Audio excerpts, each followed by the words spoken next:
Welcome to today's episode on connecting with nature and each other to heal and grow mindfully. As usual, our podcast should not be considered medical advice. And a new reminder ahead of today's episode is to thank you for sharing the podcast. And if you haven't shared the podcast, and ask that you please do. At the end of every episode, we nudge you to share the podcast. And we know from our regular listeners that you find this podcast valuable. So we only imagine how listening could help others. So a gentle, loving nudge from us to you to share the podcast and help others learn from these episodes as well. Our intention for today's episode is to have a discussion about the value of connecting in nature and the meaning and purpose of the practices that we shared at our most recent Green Gulch retreat. One of the participants at the retreat said, specifically in her feedback, the Mindful Healers Retreat was clearly planned with love and expertise. And so this podcast is to share the love and expertise that went into the planning. We hope that you'll discover the amazingness that can come from connecting with yourself and others. We hope that you'll discover that connection with your mind, body, and spirit is healing, and what can happen when you slow down and let your spirit and soul catch up and be nourished. We hope that you will discover that connecting in nature, there were so many opportunities on our retreat to connect in nature, from the garden, the farm, the ocean, the redwood trees, the different other bodies of water like the bay, all contributed to the healing and enrichment of truly living. In terms of takeaways, we hope that will inspire you to dance in the trees, to listen to chocolate. All of the different venues in which the practices occurred in allowed us to practice and notice in perhaps different ways than we usually do. And that difference then creates a whole new level of experience with multiple layers in what you notice. So in this podcast, we are going to hopefully share with you a little bit more of the vivid and fun details of connecting in nature and the magic that happened there. And we wanted to talk about some of the tools that we specifically shared and the why of them, and that these tools, when you understand them, may help you to practice them at home and to also give you a nudge to practice them with us at a future retreat. So I'm going to talk a little bit about both mindful and restorative yoga.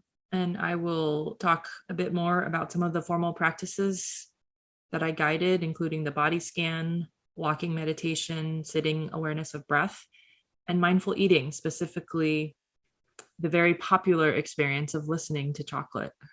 And we'll talk about forest bathing and practicing yoga in nature, on nature, as part of nature, breathing in nature, and how that feels different than practicing in a room or on your mat.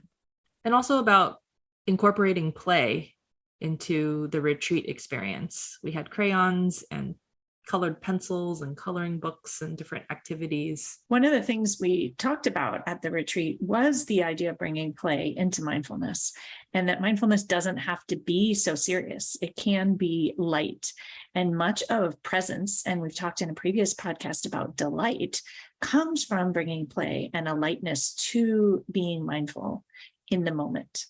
And the last thing we'll talk a little bit about today is coaching. And coaching was a part of this retreat, but I also encourage you to listen to, I think it is last week's podcast that talks more specifically about coaching and why it works and how it works. But we'll talk about it in the context of a retreat and of the pearls and epiphanies that you can take away from even an hour or two group session. So we'll share some epiphanies from this weekend. And there honestly were quite a few, and I'll pick some highlights for me to share. So we went around with the Mindful Healers podcast singing bowl, the actual physical bowl that you hear at the beginning and end of every single Mindful Healers podcast. And it was filled with intention cards. And the card that picked me was gratitude. And that word really became infused into the retreat experience for me, specifically gratitude for the participants and being open and trusting me to guide them in practices. And some of these practices were newly created by me, never before tried out on another human being. And we had a lovely, fun, playful time with some of them. And then others led to really deepened connections. So I also am really grateful to you, Jessie, for envisioning this retreat at this special location that I had no idea about over 2 years ago, pre-pandemic.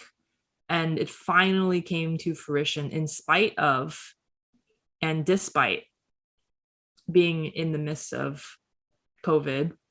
And looking back, it really ended up happening at exactly the right time that it was supposed to happen. And exactly in the right way is what I would like to add to that. And so my epiphany of the weekend, and it's not so much as an epiphany as it keeps surprising me that each time I do these retreats, they're magical. And the place is magical and the experience is magical. And there's this connection between nature and human beings. And when we bring beautiful humans into beautiful nature and practice these beautiful practices together, it almost can't help in my mind but turn out well. And I don't know exactly, I would love to know the exact magical ingredients. And I'm going to just say part of it's me because I'm in each of the experiences, but there's other pieces of it too that I feel certain are the locations being chosen so specifically and with such care. And so for this retreat, Green Gulch is a magical location. And for me, that was just a beautiful sort of full circle. I have done many retreats at Green Gulch in the past, but coming back after COVID with a new and different collaborator and doing a very new and different experience felt really amazing. And then the space itself has just a really special vibe about it that is very much in line with this podcast and has a more very specifically mindful Zen monastic sacred space vibe. And that to me, being able to infuse that into all angles of this play and into the nature and the different pieces of nature was really a beautiful thing. The other thing that tied right into that was very specifically the people who came. And, they self-selected to come. And there are people who almost all listen to this podcast and or are part of the Mindful Healers Collective and or have coached with me or worked with you in the past. And some people we had never met before. But the beauty of all of those people literally coming from all over the country to practice mindfulness together in a yurt and in a garden and in the forest and at the beach together, bringing all of our collective wisdom and experiences and humanity. That was just really magic. And while I don't know if it was unexpected or an epiphany, it was just incredibly beautiful. So coming back full circle, this theme, this unintentional theme, I feel like, of the shape of the circle was very also prevalent during the retreat, from the opening and closing circles to the yurt as a location for many of the practices, to me leading the drawing practice of breathing heart enzos and the actual physical activity of making enzos. All of these circles marking different moments in time. And the circle, the shape in and of itself, for me is a reminder of connectivity, that we are all part of a circle. And one of the things that someone said as their takeaway on the first day was practicing yoga in the yurt in a circle. And I have taught yoga in that exact yurt many times before. And because of COVID, we broke ourselves up into smaller groups. And thus we're able to practice in a circle, literally looking up to the circle of light, to the trees above. And that added circle of experience and seeing the person across from you practicing was a very different experience practicing yoga than I have ever had before. And so that circle circle of life and circle of rebirth and circle of connection was really magical. The body scan practice was also held in a circle. So the heads of all of the participants were in a circle that was closest to the central skylight of the yurt. And that really made for quite a magical communal experience as well. Yeah, that was unexpected. Yes, very much so. And beautiful. So one of the thoughts I wanted to reflect on at the outset here is the value of intention setting. And you mentioned that beginning opening circle. And one of the things that I like to do as a yoga teacher is set intentions. And I like to set intentions for retreats. And it was very intentional in the way that it was done with the Mindful Healer Singing Bowl and the intention cards, which have a very special meaning to me. And I have been using those exact cards now since I became a yoga teacher. And I used to use them in all of my live yoga classes that don't happen anymore because of COVID. And so now the only way you can practice yoga with me in person is to come to a retreat. And I use those cards in all of my retreats. And they're really, I do think of them as like a sorting bowl. And I love seeing what people choose. But you're not choosing with intention, the cards are choosing you. And yet the value of setting an intention at the beginning of any practice retreat, I often set intentions for years. We've talked about here, choosing words. And when we set an intention, we set a direction and a GPS. And otherwise, who knows where we end up? And so there is a value of setting intention. And sometimes we're so spinny. And many people who come to coach with me are overwhelmed and spinny and exhausted, and they don't know what their intention is. They just want to feel better. And this process of sometimes letting an intention choose you or having something show up and trying to understand what it means in your life is a way to find your next step and to set your direction when you didn't even know it. And so for Yuni Chang, choosing gratitude, I think was really powerful. And what was interesting for me is as the retreat leader, I chose rest. And so initially I thought, why is rest my intention? But I always find this really helpful because it was important for me to rest adequately as I did it and to take time for respite and to make sure that people who were there were getting enough rest. And that one of the things that came out of rest was that I opted on day 2 to teach restorative yoga, kind of on a whim. And I will say that the reason I teach restorative yoga as part of my Sagrada retreats actually every single day, because we have more time. And it's a really powerful experience that people don't know about. But I brought it here because we had practiced yoga in Muir Woods. And so I was not going to do double yoga. And I think because of that card, rest. And so you can actually rest well and rest effectively and have rest be restorative. And that's really what restorative yoga is all about. And so what I love about this intention setting is sometimes you don't even know why that's your intention. And then it opens up this whole window of experience where many people reflected that practicing restorative yoga was something they had never done. And Green Gulch is amazing because it has all the tools and all the equipment to let you really sink in and practice it properly, which most of us have not had the opportunity to do given COVID. And so what a beautiful opportunity. So let's transition to another beautiful opportunity, which was Muir Woods. First of all, we practice yoga in Muir Woods, which I've always wanted to do, but I've never actually done in a way where I taught yoga to other people. And we did it twice in my group that walked around, and it was just magical practicing amidst the trees. And that really gave also a purpose and theme to the class as you're thinking about trees and how they connect and how they root. And trees actually drink fog. And fog is something that we had a lot of on the retreat and is part of the nature of being in Northern California. And we don't get rain, but we get fog. And so trees actually drink the fog. And so to actually be practicing and being a tree in a forest, envisioning drinking the fog, was this practice of using the environment to enhance your practice. And I think that came up many, many, many times over the weekend. So my Muir Woods experience was slightly different because at the beginning, we were there before the crowds came in. And then we split off into two groups. One went with you and one stayed with me on kind of the wider paved paths along the lower part of Muir Woods. And we stopped all along the way for different mindfulness practices, really on a whim. If it was the right environment or I had the inspiration to lead a practice right then and there, then it happened.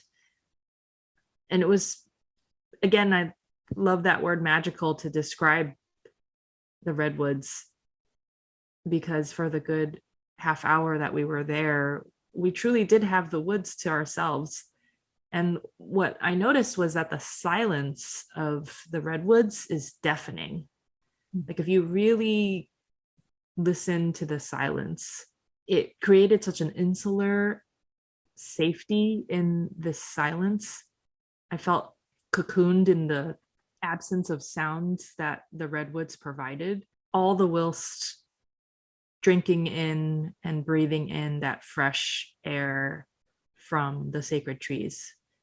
So I think it was the silence for me that I enjoyed the most from noticing in Muir Woods. I think what's interesting also to reflect on, you had never been to Muir Woods before, and I have been many times. And each time I go, there's something different and magical that I notice. And so for me, it was also magical to go with a group of people that had, for the most part, had never been to Muir Woods. And I don't think anyone there had been in the way that we went early before it opens and in the quiet of it with the specific intent of being mindful and practicing yoga amidst just this. To me, it's almost like a church of trees. Is that it has the same feeling that you have when you're in, a European church that's just awe-inspiring. And there was a part of the woods called Cathedral of Trees, incidentally, yeah, where we practice mindfulness in. And one of the beautiful happenstances was that like the two groups naturally met up together right at the intersection between the beginning of Mount Tam and the end of the path for Muir Woods. So I thought that was a beautiful, very happenstance synchronicity that we all just met up together to practice yoga. And practiced with other people who happened to be walking by, who decided that this was like, what an opportunity. And I don't know, for me, that added to it also, like opening the community space to anyone who felt like they wanted to join in that practice. Mm-hmm. That was really fun. So lessons from Green Gulch, and I want to hear you go first, because again, it was your first time there. Yeah, so I love that you're kind of getting to hear about the beginner's mind, the truly beginner's mind, because this is my first experience in all of these locations.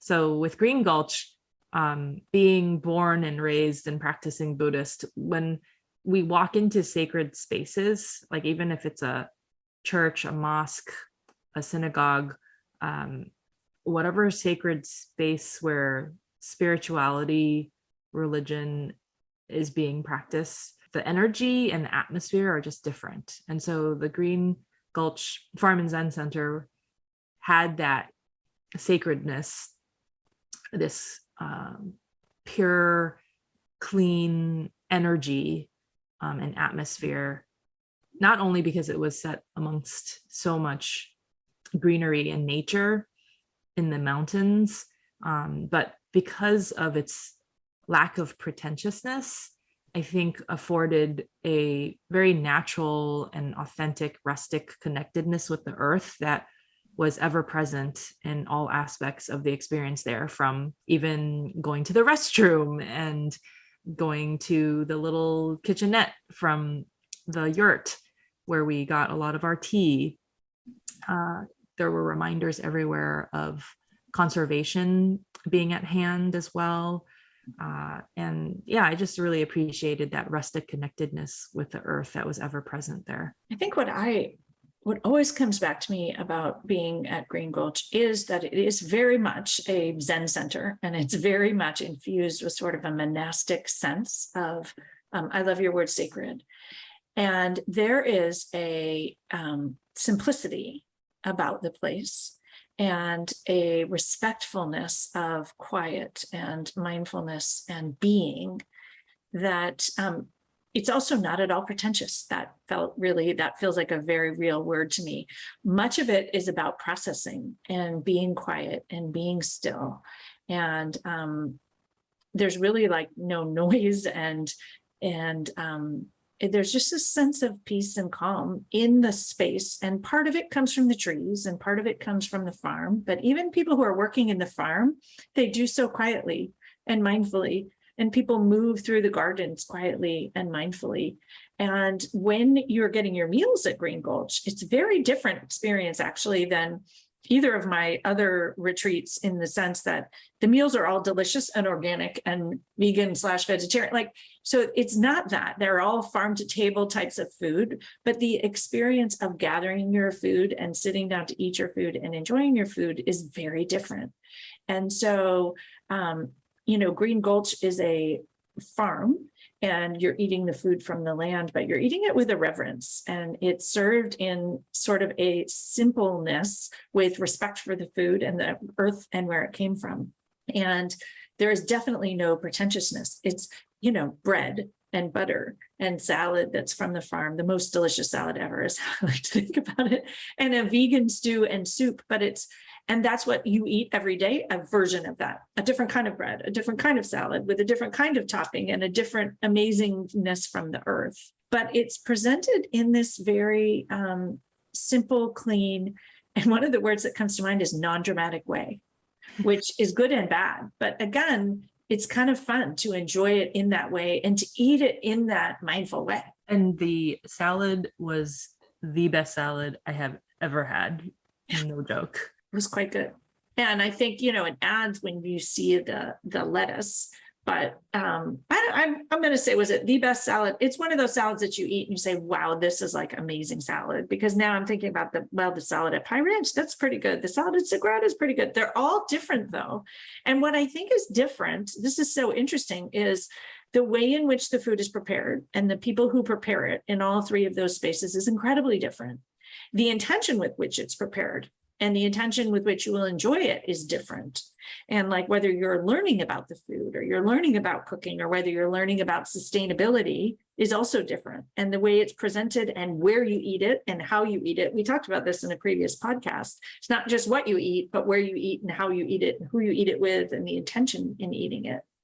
And that's what's really, I think, part of the experiment and part of the fun is to notice the difference in these different spaces and enjoying food in different ways. We're going to shift gears a little bit and talk a little bit more granularly about some of the different practices that the two of us led there. And I'll start off with a body scan practice. So rather than talk about like the why of body scan, because really for body scan and any mindfulness formal exercises, there doesn't have to be a why. There just is. In the terms of like you practice formally for the experience in and of itself, and how and why you come to it might be different every time you practice. But ultimately, the body scan really is an opportunity for us to highlight the felt experience of living in the body. Because especially as healthcare professionals, we live so much of our lives in our brains, in our thoughts. We make thousands of decisions every day. And the body scan allows us to really like come home to the body. It allows us to accept the experience of our body just as it is. There are different opportunities that come up when there are moments of difficulty or pain in the experience of the body scan. And I like also that one of the major side effects is sleepiness, and sometimes for some people, a profound relaxation, which can be helpful. And for others, it's a completely different experience and they don't necessarily achieve that relaxation. But it's also not about achieving relaxation because body scan is an awake practice. But I like to acknowledge these helpful, sometimes side effects of practicing body scan. Well, and you have mentioned to me several times when I have some perimenopausal insomnia, and you keep saying, do your body scan in the middle of the night because it helps you to go back to sleep. And so I think it's a tool that when you learn how to do it, you can use it in other settings and other spaces. And if you know it makes you sleepy, it's a good one to practice when you're struggling to fall asleep. And so yoga also is a way of getting back into your body. And many of the practices, I think even being in nature and quiet in nature gets you back into your body. But many people think of yoga as exercise or an activity. And the way that I like to teach mindful yoga is it really is about getting your mind and your body in the same place. And that's why I bring it in 2 different retreats. It certainly helps you strengthen your body and move. But so much of the time we are not in our bodies, we're in our heads and we're spinning around and all of the other things and not actually landing in one spot, which is what is restorative and what allows you to listen and see and hear what's going on within you and show yourself perhaps kindness and compassion. So I think that yoga is really a chance to move with intention and to practice thoughts with intention. And one of the things that I like to do when I teach yoga is to actually infuse coaching and mindset work into it. Because what I find is when we're in our body and we have suggestions that come in, we're much more willing to shift our thoughts and we're much more willing to open our mind and see different perspectives. I often share in yoga, like when we're upside down, that part of the purpose of yoga is to shift your perspective. And so part of the purpose of getting into all these different positions is to do exactly that, to help you shift perspective. And then the restorative yoga is more like a body scan, and in that it's meant to be restorative and restful. And so, as I mentioned earlier, for many, this was a new experience. And for many, it was the experience they said at the end, I'm going to practice that at home. I'm going to get some equipment and I'm going to practice it, which is pretty simple to do. It does take intention and it does take practice, and it's much harder than it looks in the sense that for many of us, it's so hard to be still. And so for me, learning to practice restorative yoga was a big challenge and something new. I think our medical brain also says that when you're resting, you can't be doing anything productive. And one of the thoughts I wanted to share in this podcast is that sometimes restoring yourself is the most productive thing that you can do. And we often think of Shavasana as the easy part of yoga, and it's actually the most productive part where you integrate the work and things actually shift and happen. And so scientifically, if we think about restorative yoga, it's really about very much dedicated to up-leveling the parasympathetic nervous system and the relaxation. And so that's where, if your brain needs to understand why you're lying there in a position for 15 minutes, that's why you're practicing and up-leveling the parasympathetic nervous system so that you can access it more readily. And you're unwinding some of the overactive sympathetic nervous system. And so that I think the retreat was actually really fun to just try some of the simple poses and use all of the equipment, which most of us don't have at home, and to really experiment and sink in and play with what can happen when you're still. So some of the other formal practices that were introduced during the retreat, like mindful walking from Muir Beach back to the Zen Center, also with sitting awareness of breath, all of that can help foster up-leveling the parasympathetic nervous system and helping with transitions as well. One particular session that had never been done before, inspired by your purchase of the coloring books and the fun coloring pencils with creative names for the colors, was the coloring outside the lines exercise. And that opened with a matching of breath to movement in making our own movement enzos. And enzos are the circles that demarcate a single breath, a single moment in time, often used in Japanese Zen Buddhist calligraphy meditation, basically. So those big circles that are created from brushstrokes demarcate that one moment in time. So we did that with our bodies, and then each participant got a crayon from the Crayola Colors of Kindness collection with inspiring names. So inspired by Harold and the Purple Crayon, childhood favorite book, each of the participants got their very own crayon to create with. And then they were able to draw their own Enzos using that crayon.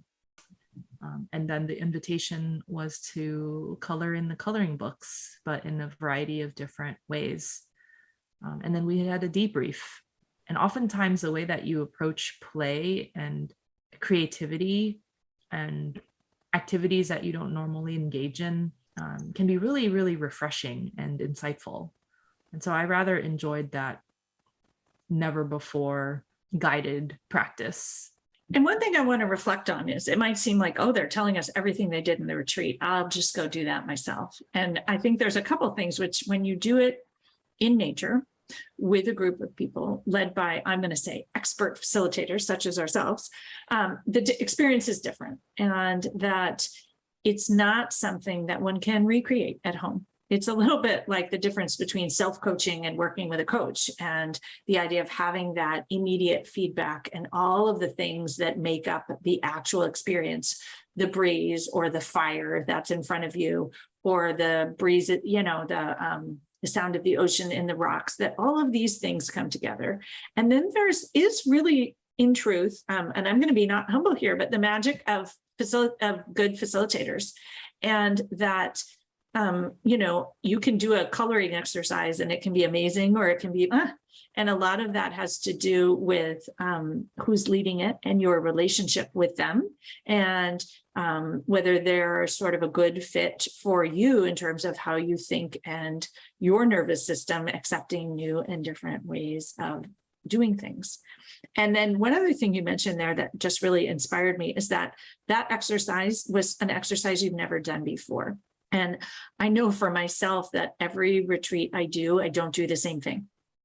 No matter what, I change it. And because there's something about, if you're truly mindful and you're actually like a product of mindfulness and living with intention, each moment is different. And so what is right to teach and share in each moment is different. And so if you have set an intention about what you are hoping to share at the retreat, and what you're hoping you're hoping the experience will feel like, the actual activities in any given retreat will be different. But if they're set with intention, they'll be amazing and have an unparalleled impact. And then did you want to share about your coaching sessions and these amazing magical cards that you used for one of the afternoon sessions? Yeah. So apparently I like using cards in my coaching sessions for this year. They're my magical box of tricks, I like to say. But I think that I have found that they're a way to sort of bring light and play and get you to shift perspectives. So a lot of people see coaching as, okay, well, I want this outcome, or I want to feel better, or I want to have this happen. And I think that's our old medical paradigm of achieving and getting to a certain thing. And so in all of my coaching, don't coach to goals. I want this goal. I coach to how you want to feel or how you want to experience life. And because when you're able to do that, you're able to shift and use these skills in all different settings. And so you're not really just, okay, I'm going to accomplish this, and then I'm going to accomplish this. So one of the things that I love about coaching on retreats is doing group coaching, because you never know who's going to be in the group and what their issue is. And then bringing in different tools that help people come at what are, in my mind, very consistent, reliably negative, unhelpful, habitual thought patterns that we all have, but you can come at them in different ways that bring you much more easily to a place of self-compassion and insight and willingness to shift and see where they may be coming up in your life in places that you hadn't thought of. And so it gets you out of your own agenda, and it gets me out of my own agenda. And what I experience universally is that, and this was true at this retreat as well, that people want more coaching. Like, how is this working? This is magical. It's opening up all these new thoughts. And, this connecting in nature retreat was not intended to be a coaching retreat. It's intended to sort of be an introduction, or like dip your toe in the water of coaching, is how I like to say, and to sort of tantalize you about what's possible. And that, I think, is also the fun thing about doing it, at least in this, either a 1-day retreat or a 2 or 3 day retreat that's not intended to be a coaching retreat, that's I love tantalizing people with the fun and what's possible. And that for people who want to do more coaching, my other Sagrada retreat is really coaching focused. And I bring this up because I think I get a lot of questions about, oh, which retreat should I do? And I will say you should do all of them because they're all amazing and fun. And I love knowing all of you, and meeting you more than once is even better. But I think sort of understanding where you are and what you feel you need in that moment. And that's one of the things that we teach and share in the retreat, is recognizing who you are and what you need in this moment. And maybe you really need to be playful and connect in nature and be part of a group and move and play. I have to go right back to play. Or maybe you need something that's more about sustainability, or maybe you need something that's more about nourishing yourself, or maybe you really need transformation and you really need to dig into a coaching issue, something that you really have things to process, or you need just downtime and stillness and self-care. And there are ways to accomplish all of those with intention. And so I think our medical brain likes to do it all at once as efficiently as possible. And so I think opening your mind to the possibility that there are lots of different experiences out there, and you can partake of them all in different times, and that tantalizing your mind and wanting more of something is amazing too, because it tells you that there's like growth and excitement. And many of us miss out on that in our lives these days. Like, what I want to learn something. We've talked a bit when we talk about nourishment, nourishment is food, and nourishment is movement, and nourishment is connection, but it's also learning and curiosity and growth and experimenting. And we all, as lifelong learners, have that. And sometimes we haven't had space for that in our work or in our family lives. And so retreats can be an amazing way to open up your brain and start to learn and explore new things. And doing different ones at different times and in different spaces can be really magical. Yeah, learning can be invigorating. Absolutely. The special location of the exercise that I led was in the gardens, and it was a awareness practice followed by some mindful communication. So it was just really special to be able to sit amongst the flowers. I distinctly remember making sure that everyone was within earshot of me in guiding the practice, that hands shot up from all around the garden amongst the flowers. Like, I didn't necessarily see the face of the participant, but the hand shooting up from the rose bushes was quite a magical and fun and whimsical memory for me. And then they got together in dyads and really shared openly and listened mindfully and attentively. And all of that, I think, just solidified what they had just experienced from the weekend. And then lastly, one of my favorite exercises that I led this past weekend was the mindful eating practice. And it was done using chocolate that your husband, Mark, the head chef de cuisine of all of your retreats, handmade for us.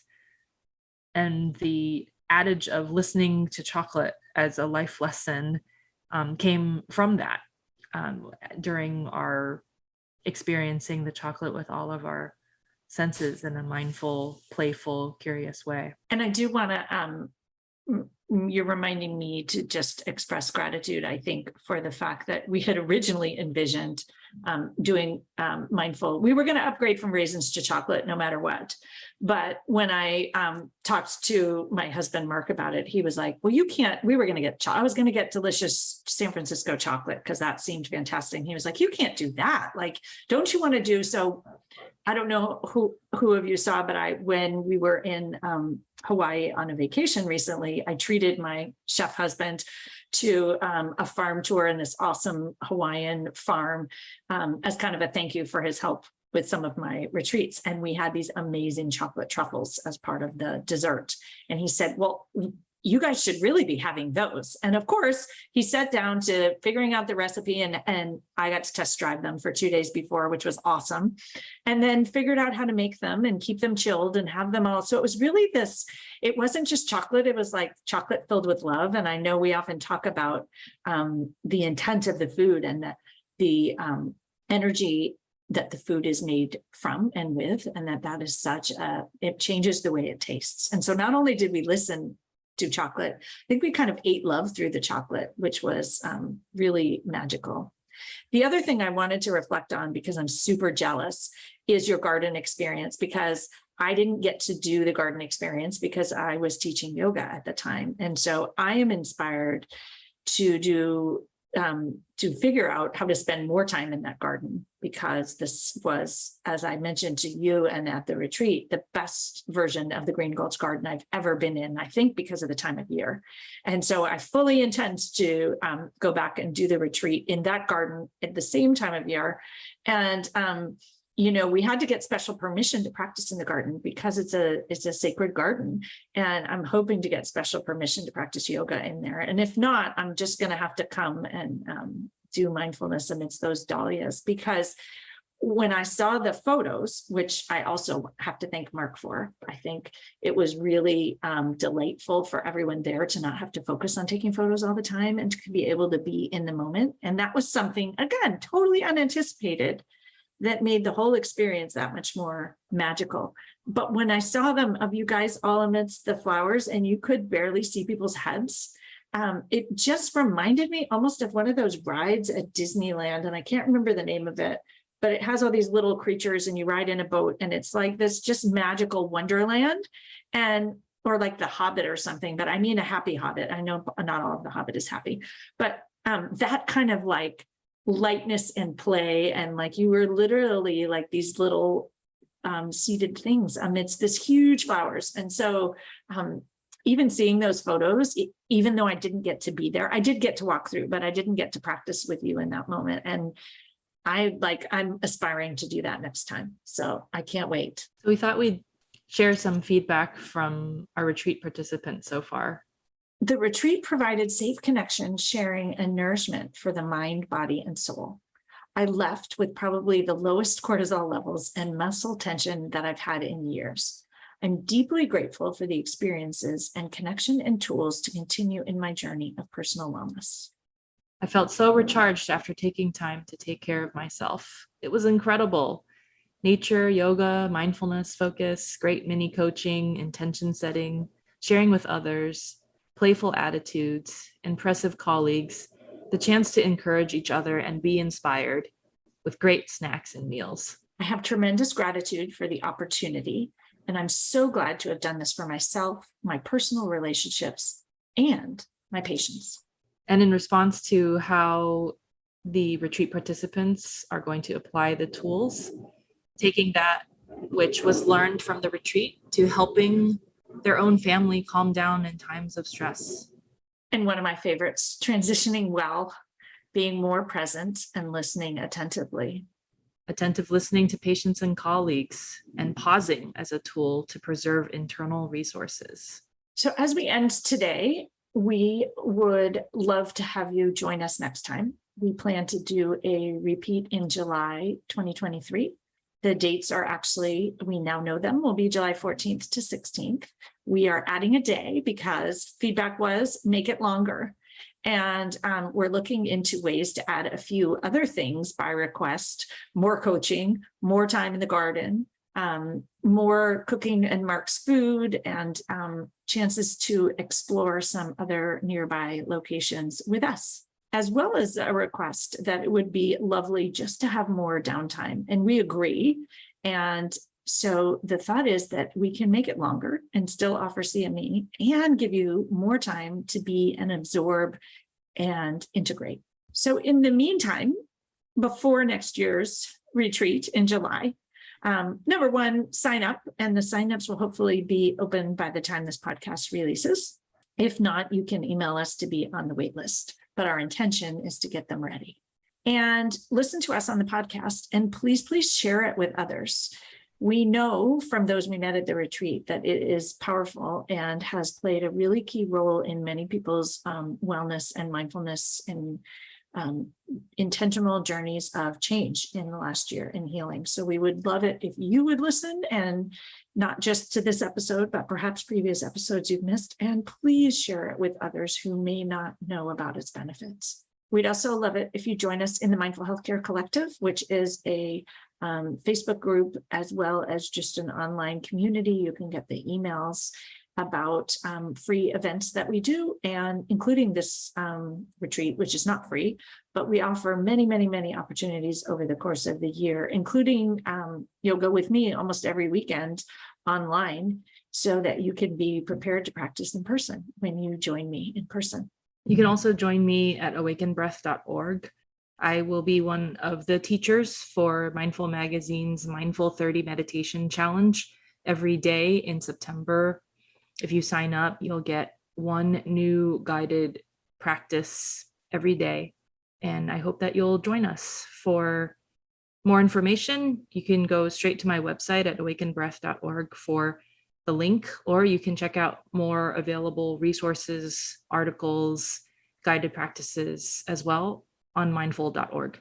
And if you can't wait till next July to do some retreating and taking a respite and rest for yourself, you can join me at Pie Ranch for my one-day retreat, or you can join me at Sagrada for 4 or 5 nights retreats.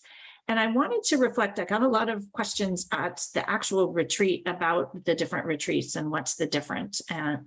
And so they are absolutely very different, and the tools are different, and the audience is different, and the people that I lead the retreats with are different. You still get me in all of them, and you actually you don't get Mark in all of them. And so I think I want to reflect on the fact that you can join all 3. I actually have one person who has attended all 3 of the retreats that I offer, because they're different, because the coaching is different and the environment is different. And so this retreat, the Mindful Healers Retreat, is very much a mindfulness cornucopia. And I think you will have understood that from today's podcast. And it's really about playing and connecting in nature, and lightness and moving and fun and growth, but in a very mindful way. The Sagrada Nourish and Transform retreat is really focused on coaching. And so if you're wanting to delve into coaching in a more intensive way, it's the only retreat where you can get one-on-one coaching. And we do 8 hours of group coaching. And that retreat is also focused quite a bit on nourishment, and you do get Mark's amazing food and some culinary medicine, wisdom, and fun from Anne Kennard. It also is, there's a lot more yoga. We practice yoga twice a day. We do some mindfulness, but mindfulness is not the focus of that retreat. Mindfulness is the focus of the Connect in Nature retreat. And the other thing is that the Sagrada retreat is all inclusive. So we're all staying together. We're sleeping together, not together, but sleeping on a mountaintop in our own rooms in a very beautiful and nourishing and healing setting. And Sagrada is a wellness retreat center. So it's really focused on wellness. It is not a mindful retreat center necessarily, though the space is, of course, mindful, but very different. It's not a Zen monastic setting, and it's also not Pie Ranch. So the last thing I'll say about Sagrada is all women. The other retreats, women and men can come, and we often get that question. My retreats tend to be almost all women, but sometimes men join us, and they are welcome. And we would love to have more of you join us for those retreats. And then Pie Ranch is very different in that it is a sustainable farm. And the messaging there is really about the earth and sustaining earth and sustaining yourself and using nature as a component of that. And so there is still mindful yoga, and there's still mindful coaching, and but approaching those from a slightly different angle of honoring diastole. And diastole is the rest phase of the heart. And I like to think of the rest phase as the restorative phase. And if you don't take adequate rest, you cannot function for the long period. And so it's back to that kind of sustainability focus. And Pie Ranch is a very aligned location in that it is run they do a lot of food pantry work. They have a youth corps that does much of the work and the kitchen work and the farm tending. And we actually we're on the earth and taking tours of the farm and learning from them about sustainable farming. And there are so many lessons, particularly about like sustainable farming of dry farmed tomatoes, which I learned about last time. And the lessons there apply directly to sustainable farming of ourselves, is how I like to think about it. And then that retreat, I co-lead with Dr. Gail Wright, and she does reflective writing, which is a different offering and a different experience. So what I would say here is there's so many different opportunities, an abundance of opportunities, and our minds like to go to scarcity. Well, if I can only do one, what should I do? And which is the best one? And which is the right one for me? And my coaching bit of wisdom for today is there's an abundance of opportunity, and you will get something out of all of them. And we would all love to meet you in person and connect in nature with you and play and eat and share mindfulness and chocolate made with love in any possible way that we can. So thank you all so much for listening today. We invite you to stay on after the singing bowl for our weekly offering of a mindful moment.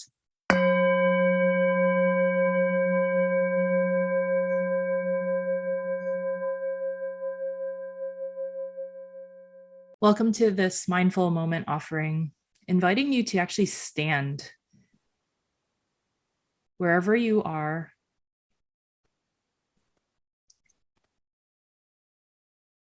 Keeping feet hip-width distance apart, hands resting on either side of your hips.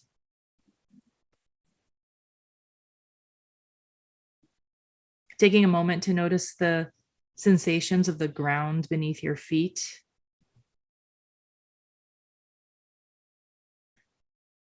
Your feet that physically act as roots to the earth.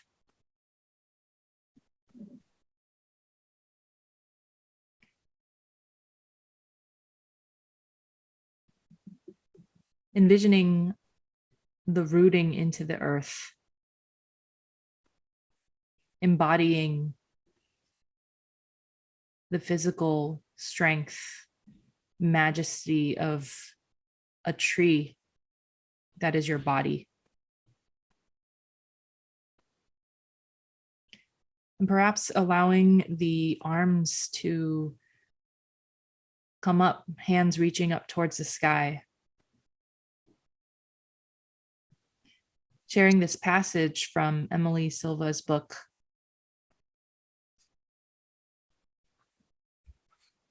Sunrise Gratitude. A tree grows to reach for the sun. As it grows, branches and leaves develop to feed on the nourishing rays of the sun. No matter how tall the tree becomes, it remains grounded in the earth, with roots growing deeper and wider to support it. We can always reach higher and remain grounded at the same time.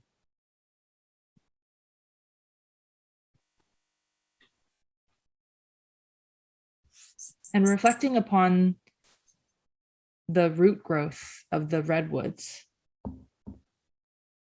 that a redwood tree can grow 360 feet tall. The roots are only on average about 10 feet deep. This is because they spread their roots outward, searching for other redwood trees. Their roots intertwine underneath the ground, and they hold each other up.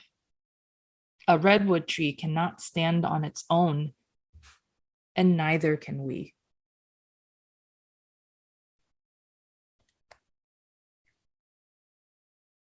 So allowing the ground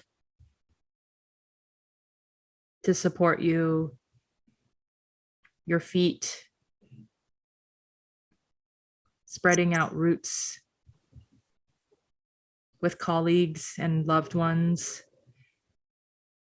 allowing that network to ground and support you.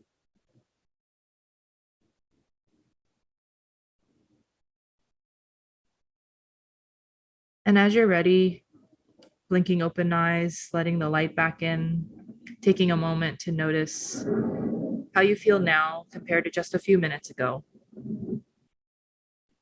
That second passage was taken from El Luna's book, The Crossroads of Should and Must. Find and follow your passion. Thanks so much for practicing with me.